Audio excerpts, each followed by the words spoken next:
Halo, Assalamualaikum warahmatullahi wabarakatuh. Perkenalkan, nama saya Salsabila Inestia dengan NIM 71014191992 dari Pendidikan Administrasi Perkantoran Universitas Negeri Semarang. Saat ini saya akan memaparkan sedikit materi tentang BK mengenai jenis-jenis masalah yang dihadapi oleh siswa-siswa di tingkat sekolah dari TK, SD, maupun sekolah lanjutan seperti SMP dan SMA. Pokok-pokok pembahasan yang akan saya bahas kali ini ada jenis-jenis masalah yang dihadapi oleh anak taman kanak-kanak, jenis-jenis masalah yang dihadapi oleh siswa sekolah dasar, dan jenis-jenis masalah yang dihadapi oleh siswa sekolah lanjutan seperti SMP dan SMA. Oke, nggak usah lama-lama lagi, kita lanjut ke videonya aja. Oke, sebelum kita masuk ke pokok pembahasan, saya akan sedikit memaparkan tentang apa sih itu masalah dan ciri-ciri masalah.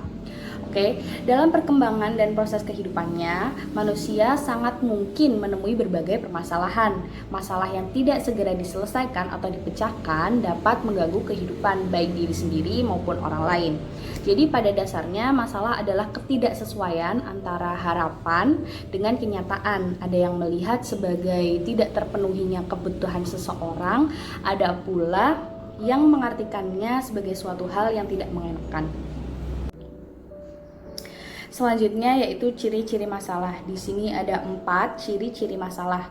Ciri-ciri masalah yang pertama yaitu masalah muncul karena tadi adanya kesenjangan antara harapan dengan kenyataan. Lalu ciri-ciri masalah yang kedua, semakin besar kesenjangan maka masalah tersebut akan semakin berat. Yang ketiga, tiap kesenjangan yang terjadi akan menimbulkan persepsi yang berbeda-beda. Lalu ciri-ciri masalah yang terakhir adalah masalah muncul sebagai perilaku yang tidak dikehendaki oleh individu itu sendiri maupun lingkungannya. Next, ada jenis-jenis masalah yang dihadapi oleh siswa TK atau taman kanak-kanak. Jadi anak bermasalah di TK itu dapat dilihat dari yang pertama, yaitu frekuensi perilaku menyimpang yang tampak. Maksudnya seberapa banyak tingkah laku yang menimbulkan masalah muncul. Misalnya anak ngambek setiap hari atau malah bisa beberapa kali dalam sehari. Itu pertanda bahwa anak tersebut bermasalah. Yang kedua, intensitas perilaku. Maksudnya tingkat kedalaman perilaku anak yang bermasalah. Misalnya rentang perhatian anak untuk konsentrasi sangat pendek. Anak mudah beralih perhatiannya baik ketika belajar maupun bermain. Lalu yang ketiga, usia anak, yaitu tingkah laku anak yang mencolok yang tidak sesuai dengan tahapnya. Yang terakhir yaitu ukuran norma budaya. Maksudnya anak dikatakan bermasalah sangat bergantung pada ukuran budaya setempat. Selanjutnya yaitu jenis-jenis masalah yang dihadapi oleh anak sekolah dasar atau SD. Yang pertama yaitu malas belajar. Ini masalah umum anak sekolah dasar, sulit sekali diminta untuk belajar. Jadi solusinya jika kondisi anak enggan atau malas belajar harus dilihat lagi. Apa penyebabnya? Ada anak yang malas belajar karena ia memang memiliki tingkat kecerdasan yang tinggi sehingga mudah bosan atau jenuh dengan metode pengajaran ataupun materi yang monoton. Selain itu, ada juga anak yang malas belajar karena ia ingin mencari perhatian dari orang sekelilingnya.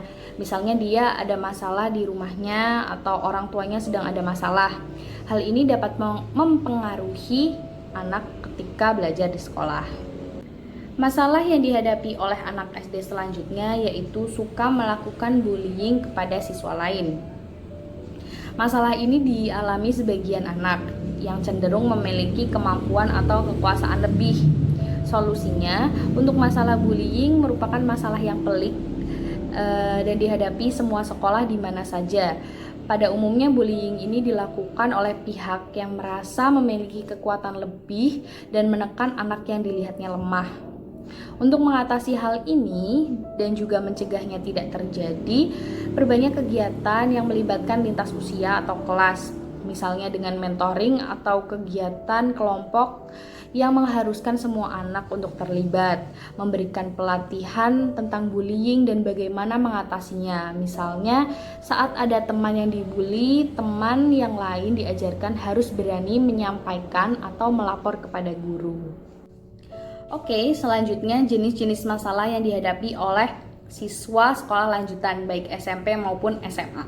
Yang pertama yaitu ingin menyendiri. Kalau perubahan pada masa puber sudah mulai terjadi, anak-anak biasanya mulai menarik diri dari teman-temannya dan dari berbagai kegiatan keluarga dan sering bertengkar dengan teman sebayanya. Lalu yang kedua, bosan. Datangnya masa puber, anak-anak mulai bosan terhadap segala sesuatu yang berhubungan dengan kegiatan atau hobi yang dilakukan pada masa sebelumnya. Pada masa puber ini biasanya sering terjadi penurunan prestasi belajar. Lalu ada emosi yang meninggi, kemurungan, merajuk, ledakan marah yang berlebihan hanya dikarenakan hal sepele. Pada masa ini anak merasa khawatir, gelisah, sedih, cepat tersinggung, dan cepat marah. Selanjutnya yaitu hilangnya kepercayaan diri. Sebagai akibat terjadinya perubahan fisik pada diri anak pada masa puber ini mengakibatkan anak merasa rendah diri, lebih-lebih bagi anak yang sering mendapatkan kritik yang bertubi-tubi tentang dirinya. Sikap dan perilaku anak yang berbeda dalam masa puber tersebut sering mengganggu tugas-tugas perkembangan anak pada fase berikutnya, yaitu fase remaja. Dan sebagai akibatnya, anak akan mengalami gangguan dalam menjalani kehidupan pada masa fase remaja tersebut. Sekian pemaparan dari saya, semoga informasi yang saya berikan dapat bermanfaat bagi kalian semua dan mohon maaf bila ada kesalahan. Terima kasih. Wassalamualaikum warahmatullahi wabarakatuh. Bye bye.